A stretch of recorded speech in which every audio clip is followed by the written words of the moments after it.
আব্বা আপনি জমিতে কি কীটনাশক ব্যবহার করতেছেন না অন্য ওষুধ অন্য কিছু? কীটনাশক এই যে পোকামাকড় জানি আক্রমণ করতে পারে না, এটার লাগে কীটনাশক মারতেছেন আপনি।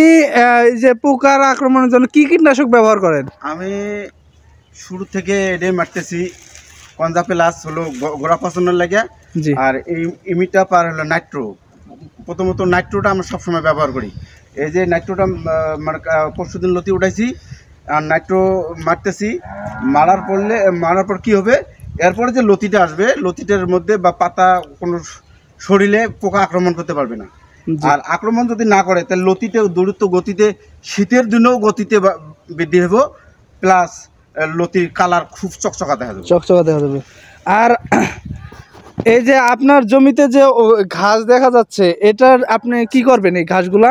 এখন এই যে কীটনাশক দিতেছি না, এই যে একটা মানে ঘাস বড় করছি কি জন্যে, আমি 1 মাস পর পর একটা লুচি দেই। এই যে এখন লুচি দেবো একদম, আবার ফির 1 মাস পর। জি জি জি, এরকম করে আপনি দিচ্ছেন আর কি। আর আপনি যে এই যে চাষবাস করতেছেন, এটাতে আপনি কিরকম লাভবান হচ্ছেন? আল্লাহর রহমতে লতি ক্ষেত দিয়ে আল্লাহর রহমতে সব কিছু করতেছি। মানে ধান ক্ষেত বাড়াইছি, আবার মাছের প্রজেক্ট বাড়াইছি। এই লতি আমার থাকবো, এটা দিয়ে আমি অনেক বড় হয়েছি। আল্লাহর রহমতে এটাই আমার থাকবো, এটা আমার এটাই ভবিষ্যৎ। অনেকে যে বলে যে 1 বিঘাতে 8 মণ 10 মণ করে লতি হয়, এটা কি আদৌ সত্য?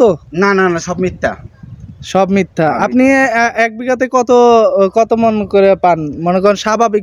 স্বাভাবিক সেটা 3 মণ, যদি আল্লাহ দেয় তাহলে 4 মণ আপনি প্লাস তুলতে পারবে, আল্লাহ যদি দেয়। আর আপনার এই জাতটার নাম কি? লতিরাজ বাড়ি 1। লতিরাজ বাড়ি 1। এটার বৈশিষ্ট্য কি? এটার বৈশিষ্ট্য যে কপালে কালো তিলা, যে পাতার এই যে জায়গায় কালো তিলা থাকে। জি জি, এই জায়গায় কালো তিলা থাকে।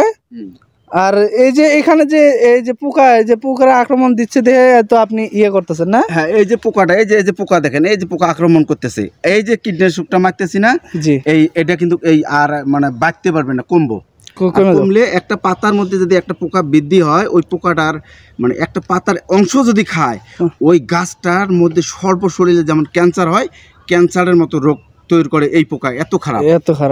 আর এটা তো মনে হয় ছোট অবস্থাতেই মনে হয় এটাই আবার বাচ্চা দিব, এটাই বাচ্চা দিয়ে আস্তে আস্তে বড় হয় এটাই।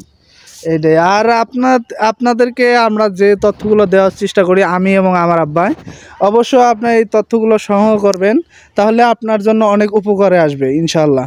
আর আব্বা, আপনি এই যে এই জমিতে কিরকম পরিমাণে সার প্রয়োগ করেন? আপনি কি অতিরিক্ত প্রয়োগ করেন না স্বাভাবিক যেটা লাগে? এটা হলো মাটির উপরে। মাটি যদি আপনার মাইটেল মাটি হয়, যেটা ওই 10 মাটি কয়, ওই মাটিটা যদি হয় সার কম লাগবে। জি জি। আর যদি লাল মাটি মিক্সড হয় থাকে, তাহলে ওটার মধ্যে সার বেশি লাগবে। জি জি, শক্তি বেশি। আর আমি এই যে শুরু থেকে আমি একবার 5 কেজি একবার 10 কেজি ডিএবি মারছি। এ যাবত আমি মিথ্যা কথা কব না, এটাই কেউ কব না এটা মিথ্যা না, আমি যেটা দিছি ওটা। এইসব কথাগুলো মানুষ কবে না চাচা মিথ্যা কথা হয়, এটা সত্য, কিন্তু আমি যেটা ফেলাইছি ওটাই আমি করতেছি, কারণ এটা জোরদাল ক্ষেত। যে ওই বাসাটার মধ্যে গরু চাষ করে, গরু পালে আর কি, ওই পানিগুলো এখান দিয়ে আসে। আমরা এর জন্য এই জমিটার অনেক শক্তি, আমাদের তেমন একটা সার দিতে হয় না। তারপরে আপনারা যতটুকু মনে করেন সার দেওয়ার দরকার, আপনারা আমার সাথে এবং আমার আব্বার সাথে যোগাযোগ করতে পারেন। আমাদের কাছ থেকে চারা নেন বা না নেন এটা কোনো বিষয় না, আপনারা যদি আমাদের মাধ্যমে কোনো উপকৃত হন, অবশ্যই আপনারা যোগাযোগ করতে পারেন ইনশাল্লাহ। আর আপনাদের জন্য আমার এই নাম্বার, আমার এবং আমার আব্বার নাম্বারে স্ক্রিনে দেওয়া থাকবে, অবশ্যই আপনারা যোগাযোগ করবেন।